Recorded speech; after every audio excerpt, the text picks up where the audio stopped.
영상 시청 후 답변해 주시면 되겠습니다. 독립언론 코트워치의 질의입니다. 함께 보시겠습니다. 코트워치 김주형입니다. 코트워치는 시민들에게 필요한 법원 콘텐츠를 만드는 독립언론입니다. 이렇게 질문 기회를 주셔서 감사합니다. 코트워치가 법원 방청석에서 가장 많이 만나는 사람들은 참사 피해자 가족분들인데요. 대통령님께서도 유가족분들을 만나셨습니다. 그분들의 이야기를 들으시면서 어떤 생각을 하셨었는지 궁금합니다. 그리고 현재 우리나라 형사사법 절차에서는 참사 피해자의 권리가 제대로 보장되지 않고 있습니다. 피해자는 수사나 재판 과정에서 충분한 정보를 제공받고 의견을 전달할 권리가 있습니다. 형사사법 절차에서 참사 피해자의 권리를 보장하기 위한 정부 계획이 있는지 궁금합니다. 형사사법 절차 내에서 참사 피해자를 위한 별도의 장치가 있냐? 잘 모르겠네요. 그러니까 우리 형사소송법상으로 피해자의 정보 접근권이나 예를 들면 기록 열람권 또는 뭐 법정에서의 진술권 또는 피해자 구제는 피해자 구제에 관한 법, 구호에 관한 법 뭐 이런 것들이 좀 있긴 있습니다. 뭐 우리나라 형사사법 절차가 제가 형사사법의 피고인 아닙니까 지금? 재판이 막 5개에다가 뭐 사건 수로는 11개인가 그려 있어요. 그전에도 수없이 많이 재판 받아봤죠. 피해자 보호도 중요한데 그에 대해서 피의자 또는 피고인 보호도 매우 중요합니다. 참사 피해자에 대한 특별한 피해자 보호 제도가 있는지는 모르겠어요. 뭐 개별 법에 어떤 규정들이 있는지는 뭐 조금씩 있는 것 같긴 하던데 제 세부 내용 제가 잘 모르겠고요. 형사사법 피해자 보호도 사실은 좀 더 강화할 필요가 있죠. 이것도 일종의 사회적 재난의 피해자 입장에서 보면 재난에 해당될 수가 있죠.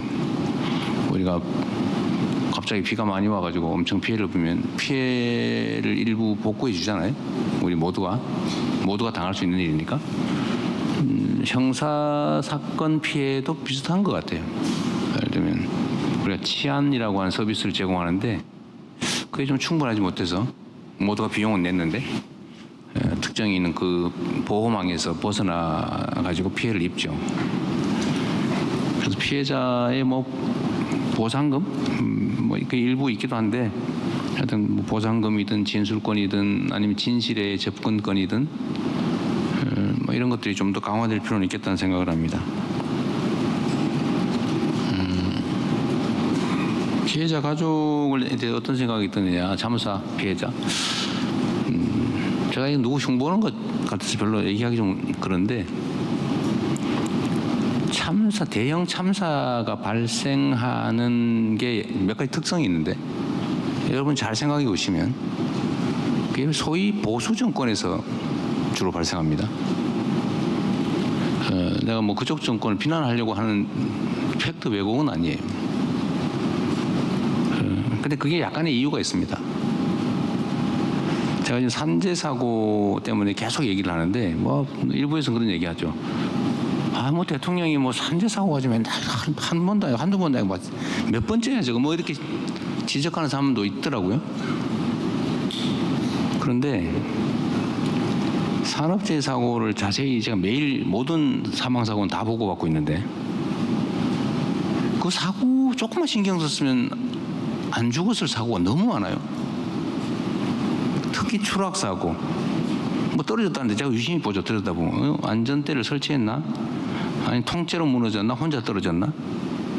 혼자 떨어진 건 명백한 사용자 과실이죠. 그 높은 데서는 반드시 이렇게 끈으로 묶으라고 돼 있거든요. 이렇게 단단한 고정물에 반드시 몸 신체를 결박하라고 돼 있어요. 끈으로. 떨어지면 죽지는 않잖아요. 근데 이거 안 한 거예요. 안 하면 위험하잖아요. 당연히 예측할 수 있죠. 맨날 떨어져 죽는데 안 하고 또 일하다 또 떨어져요. 그래서 또 죽어요. 근데 만약에 공직자 사회에서 제가 이런 얘기를 하면 공직 사회에서는 확 줄어듭니다. 신경을 바짝 써요. 자기가 책임을 져야 되니까. 근데 사용자들은 신경을 별로 아직 안 쓰는 거죠. 왜냐하면 뭐 그래도 별로 피해가 없거든요. 뭐 징계를 당하는 것도 아니고 감옥 가는 것도 아니고 기껏해야 뭐 그 고용된 사람이 감옥 가고 갔다 와도 잠깐 있다 나오고 재산적 피해도 없고 다 보험들이 있으니까 그 위자료 뭐 조금 주면 되고 그러니까 계속 하는 거예요. 대규모 참사가 벌어지는 이유도 자세히 들여다보면 조금만 신경 썼으면 안 나는 일들이에요. 대체로 보면. 근데 그건 공무원들이 긴장하고 있으면 많이 피할 수 있죠. 뭐 완전히 막을 수는 없어요. 저도 끊임없이 노심초사하죠. 혹시나 어디에서. 또 제가 이런 얘기를 했으니까 더 지켜볼 거 아니에요. 그래서 참사 피해자들 특히 이태원 사고 가장 최근에 있던 이태원 사고는 정말 황당무계하기 이를 데 없잖아요. 어떻게 그럴 수가 있어요? 교통경찰이 통제만 있어도 해야 되는 거잖아요. 원래 맨날 해왔던 거잖아요. 매년. 근데 그 해만 안 했어요. 왜 안 했는지 잘 모르겠지만 참 억울하겠다 그 생각이 들죠. 특히 젊은 사람들이 사망하면 자식은 죽어서 가슴에 묻는다고 하잖아요. 부모 가슴에 묻는 거예요. 그거 쥐어 뜯다가 일찍 죽죠. 부모들도. 그거 제대로 살겠어요. 그게 국가가 해야 될 가장 기본적인 책무죠. 생명과 안전을 지켜주는 일. 그것도 엄청난 돈을 쓰지 않습니까? 치안, 국방. 이거 똑바로 해야죠. 그러면서 그분들 보면 미안하죠. 그냥 미안하더라. 앞으로 이런 거 절대로 안 나게 해야 되겠다. 그런 생각합니다. 네. 네, 이번엔 대통령께서 지목하시는 나 이게 너무 어려운데. 네.